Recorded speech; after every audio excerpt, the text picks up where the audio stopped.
പ്രിയപ്പെട്ട വിദ്യാർത്ഥി സുഹൃത്തുക്കളെ, കാലിക്കറ്റ് യൂണിവേഴ്സിറ്റി 4 വർഷ ഡിഗ്രി അഡ്മിഷൻ്റെ ഭാഗമായിട്ടുള്ള community quota rank list Calicut university publish ചെയ്തു.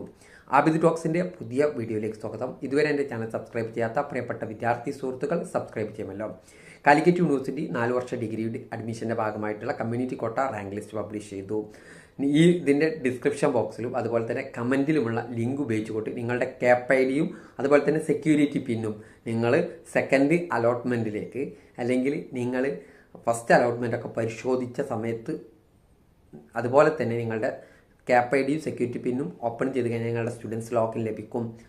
അതിൽ ഉണ്ടാവും കമ്മ്യൂണിറ്റി കോട്ട റാങ്ക് ലിസ്റ്റ് എന്ന്. അതിൽ ക്ലിക്ക് ചെയ്താൽ കമ്മ്യൂണിറ്റി കോട്ട റാങ്ക് ലിസ്റ്റ് പരിശോധിക്കുമ്പോൾ അതിൽ നിങ്ങൾ അപേക്ഷിച്ച കോളേജുകളുടെ റാങ്കുകൾ കാണാവുന്നതാണ്. ഈ കോളേജുകളിൽ ഉൾപ്പെടണമെങ്കിൽ നമ്മൾ ഫസ്റ്റ് അലോട്ട്മെൻറ്റിൻ്റെ സമയത്ത് കമ്മ്യൂണിറ്റി കോട്ട ഓൺലൈൻ റിപ്പോർട്ടിംഗ് പറഞ്ഞിരുന്നു. ആ റിപ്പോർട്ടിംഗ് നടത്തിയ വിദ്യാർത്ഥികൾക്ക് മാത്രമേ റാങ്ക് ലിസ്റ്റിൽ ഉൾപ്പെട്ടിട്ടുണ്ടാവുള്ളൂ. ഈ വിദ്യാർത്ഥികളുടെ റാങ്ക് അതിൽ നിന്ന് കാണാം. ആ റാങ്കിൽ നിന്നും കോളേജുകൾ വിദ്യാർത്ഥികളെ ബന്ധപ്പെട്ടിട്ടാണ് അഡ്മിഷൻ നടത്തുക എന്ന് പറഞ്ഞാൽ കോണ്ടാക്റ്റ് ചെയ്യും. കോണ്ടാക്റ്റ് ചെയ്യുന്ന സമയത്ത് നിങ്ങൾക്ക് ആവശ്യമുണ്ടെങ്കിൽ എനിക്ക് ആ സീറ്റ് വേണമെന്നുണ്ടെങ്കിൽ നിങ്ങൾക്ക് വേണം എന്ന് പറയാവുന്നതാണ്. ഇതിൻ്റെ കൂടെ തന്നെ വിദ്യാർത്ഥികൾ മനസ്സിലാക്കി വെക്കേണ്ട പ്രധാനപ്പെട്ട ഒരു വസ്തുത പറയുകയാണ്. കാലിക്കറ്റ് യൂണിവേഴ്സിറ്റി ഇപ്പോൾ വന്ന നോട്ടിഫിക്കേഷനിൽ വളരെ കൃത്യമായിട്ട് പറയുന്നുണ്ട്, കമ്മ്യൂണിറ്റി കോട്ടയിൽ നിന്ന് നിങ്ങളെ കോണ്ടാക്റ്റ് ചെയ്യുകയാണെങ്കിൽ നിങ്ങൾക്ക് ആ കോളേജിനോട് ഒരു കാര്യം പറയാൻ സാധിക്കുന്നതാണ്. ആ കാര്യമാണ് തേർഡ് അലോട്ട്മെൻറ്റ് 5-ാം തീയതി വരും. ഈ തേർഡ് അലോട്ട്മെൻറ്റ് വന്നതിന് ശേഷം മാത്രമേ ഞാൻ കമ്മ്യൂണിറ്റി കോട്ട അഡ്മിഷൻ എടുക്കാൻ താല്പര്യപ്പെടുന്നുള്ളൂ എന്ന് പറയാൻ സാധിക്കും. അത് പറയാൻ സാധിക്കുന്നത് നിങ്ങൾക്ക് ഇപ്പോൾ സെക്കൻഡ് അലോട്ട്മെൻറ്റ് ലഭിച്ച് നിങ്ങൾ ഹയർ ഓപ്ഷൻ കൊടുത്ത് കാത്തിരിക്കുന്ന ഒരു വിദ്യാർത്ഥിയാണെങ്കിൽ നിങ്ങൾ നാളെ നിങ്ങൾ കമ്മ്യൂണിറ്റി ഇന്ന് കോളേജിൽ നിന്ന് വിളിച്ചു എന്ന് കരുതുക.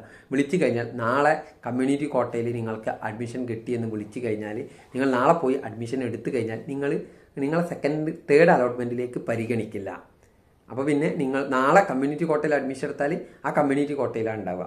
അപ്പോൾ നിങ്ങൾക്ക് പറയാൻ സാധിക്കും, നിങ്ങളെ കോൺടാക്ട് ചെയ്താൽ ഞാൻ 5-ാം തീയതി തേർഡ് അലോട്ട്മെൻറ്റ് വന്നതിന് ശേഷം എനിക്ക് അത് തൃപ്തികരമല്ലെങ്കിൽ മാത്രമേ കമ്മ്യൂണിറ്റി കോട്ടയിൽ ഞാൻ അഡ്മിഷൻ എടുക്കാൻ തയ്യാറാവുകയുള്ളൂ നിങ്ങൾക്ക് പറയാൻ സാധിക്കും. ആ കാര്യം പ്രത്യേകമായിട്ട് വിദ്യാർത്ഥികൾ ഓർത്തു വെക്കേണ്ടതാണ്. നിങ്ങൾക്ക് ചിലപ്പോൾ മെറിറ്റിൽ നിങ്ങൾ പ്രതീക്ഷിക്കുന്ന കോളേജ് നാളെ മറ്റന്നാൾ തേർഡ് അലോട്ട്മെൻറ്റ് ലഭിച്ചു കഴിഞ്ഞാൽ അതായിരിക്കും ഏറ്റവും ബെസ്റ്റ്.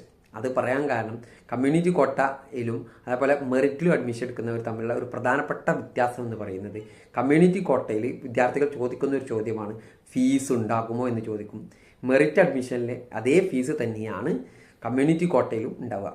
പക്ഷേ ഒരു പ്രശ്നമുള്ളത് ഗ്രാൻഡ് സ്കോളർഷിപ്പിന് അപേക്ഷിക്കാൻ സാധിക്കില്ല എന്ന് പുതിയ പല റൂളുകളും വന്നുകൊണ്ടിരിക്കുന്നുണ്ട്. സ്കോളർഷിപ്പുമായി ബന്ധപ്പെട്ട് ഏതെങ്കിലും ഒരു സ്കോളർഷിപ്പേ വാങ്ങാൻ പറ്റുകയുള്ളൂ. അപ്പോൾ ഗ്രാൻഡിൻ്റെ കൂടെ മറ്റു സ്കോളർഷിപ്പുകളും വാങ്ങാൻ പറ്റാത്തൊരു അവസ്ഥകളൊക്കെ വരുന്നുണ്ട്. അതൊന്നും ഇപ്പോൾ നിങ്ങൾ ചിന്തിക്കേണ്ട. നിങ്ങൾക്ക് കമ്മ്യൂണിറ്റി കോട്ടയിൽ ഒരു കോളേജ് ലഭിച്ചു, അതേ കോളേജിൽ നിങ്ങൾക്ക് തേർഡ് അലോട്ട്മെൻറ്റ് ലഭിക്കുകയാണെങ്കിൽ അതായിരിക്കും ഏറ്റവും ബെസ്റ്റ്. തേർഡ് അലോട്ട്മെൻറ്റിൽ ലഭിച്ച അഡ്മിഷൻ എടുക്കുന്നതായിരിക്കും ബെസ്റ്റ്. അതുകൊണ്ട് തന്നെ നിങ്ങൾക്ക് തേർഡ് അലോട്ട്മെൻറ്റ് വരെ വെയിറ്റ് ചെയ്യുക. തേർഡ് അലോട്ട്മെൻറ്റ് വന്നിട്ട് കമ്മ്യൂണിറ്റി കോട്ട അഡ്മിഷൻ എടുക്കുന്നതായിരിക്കും നല്ലത് എന്നുള്ളത് നിങ്ങളോട് പറയുകയാണ്. ഇപ്പോൾ ഒരു കുട്ടി പറയുകയാണ് എനിക്ക് ഗ്രാൻഡ് ലഭിക്കില്ല, എനിക്ക് കമ്മ്യൂണിറ്റി വേണ്ട എന്ന് പറഞ്ഞ് അങ്ങനെയും ചെയ്യരുത്.